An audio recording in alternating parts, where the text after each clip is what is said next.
다고 해도 과언이 아니었다. 사실 관계를 중심으로 그 스캔들의 전말을 살펴보기로 하자. 하딩 행정부에서 내무장관을 맡고 있던 엘버트 B. 펄은 당시 정부 소유였던 엘크힐과 티포트 돔 유전지대의 임대에 대한 실권을 쥐고 있었다. 이 유전지대는 향후 해군용으로 활용하기 위해 특별히 보존되어 있었는데 펄은 이것을 대여하면서 공개 입찰 절차도 거치지 않고 자기 친구인 에드워드 L. 도헤니에게 수의 계약을 통해 대여해 주었다. 물론 계약 조건은 도헤니에게 상당히 유리한 것이었다. 그럼 도헤니는 그 대가로 어떻게 했을까? 도헤니는 펄 장관에게 대여금 명목으로 10만 달러를 제공했다. 그 후 펄 장관은 해병대에 명령하여 엘크힐 주변의 군소 유전업자들을 몰아내도록 했다.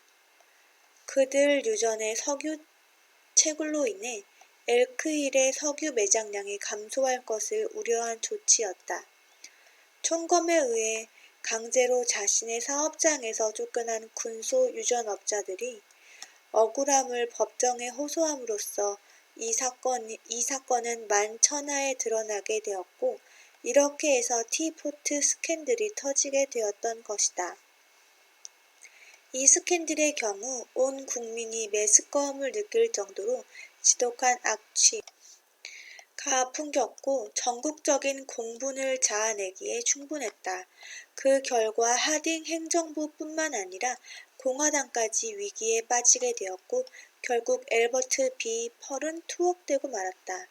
펄은 현직 관리로서는 전례가 없을 정도로 무서운 형을 받았다. 그러면 펄은 자신의 죄를 뉘우쳤을까? 천만의 말씀이다. 그로부터 몇 년 뒤 허버트 후보 대통령은 어느 강연회에서 하딩 대통령의 죽음은 측근에게 배신을 당한 정신적 충격이었다고 수레했다. 그 이야기를 들었을 때 펄 부인은 자리에서 벌떡 일어서더니 눈물을 흘리면서 주먹을 불끈 쥐고 소리쳤다. 아니 뭐라고? 하딩이 펄에게 배신을 당했다고? 천만에. 남편은 그 누구도 배신한 적 없어. 이 집을 황금으로 도배해준다고 해도 남편은 나쁜 짓을 할 사람이 아니야. 배신을 당해 희생양이 된 건 오히려 남편이란 말이야. 바로 이런 게 인간 본성이다. 잘못을 저질러 놓고도 남을 탓하고 결코 자신의 잘못은 인정하지 않는 게 인간이다. 그것은 누구나 마찬가지다.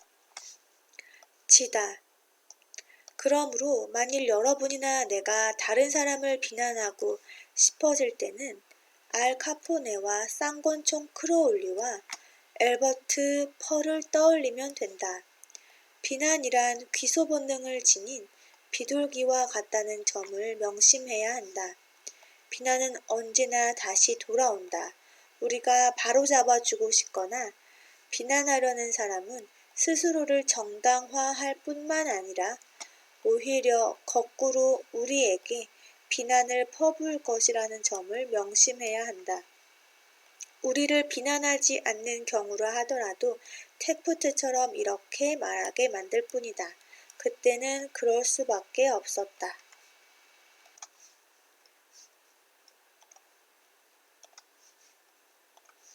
1865년 4월 15일 토요일 아침 에이브러햄 링컨 대통령은 포드 극장 앞에서 존 윌크스 부스로부터 저격을 당한 뒤 길 건너편에 있는 싸구려 하숙집의 문간방으로 옮겨져 죽음을 기다리고 있었다. 그 방 침대는 가운데가 푹 꺼진 아주 낡은 것이었고 링컨의 키에 비해 너무나 작았다. 그래서 링컨은 침대 위에 대각선으로 뉘어져 있었다. 침대 머리맡에는 로자 보뇌르 유명한 그림 마시장의 싸구려 복사판이 걸려 있었고 노란 빛을 뿌리는 가스 등불이 희미하게 흔들리고 있었다. 링컨 대통령의 임종을 지켜보면서 스탠턴 국방장관은 이렇게 말했다. 인류 역사상 인간의 마음을 가장 잘 움직인 사람이 여기 누워 있다. 사람들을 움직이는 데 있어서 링컨이 거둔 성공의 비결은 무엇일까? 나는 10년간이나 에이브러햄 링컨의 생애를 연구했으며 세상에 알려지지 않은 나의 멘토 링컨이라는 책을 저술하고 수정하는 데 꼬박 3년을 들였기 때문에 링컨의 인간성과 가정생활에 대해서는 어느 누구 못지않게 자세하고 철저하게 연구했다고 믿고 있다. 그 중에서도 링컨이 사람을 다루는 방법에 대해서는 특별한 관심을 기울였다. 링컨도 비난하기를 좋아했느냐고 묻는다면 그렇다고 답할 수 있다. 적어도 그가 어떤 깨달음을 얻기 전까지는 그랬다.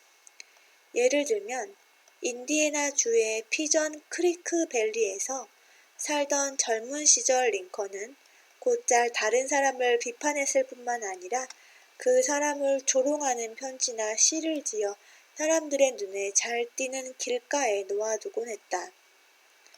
이런 편지 때문에 일생 동안 링컨에 대한 반감을 가지게 된 경우도 있었을 정도였다.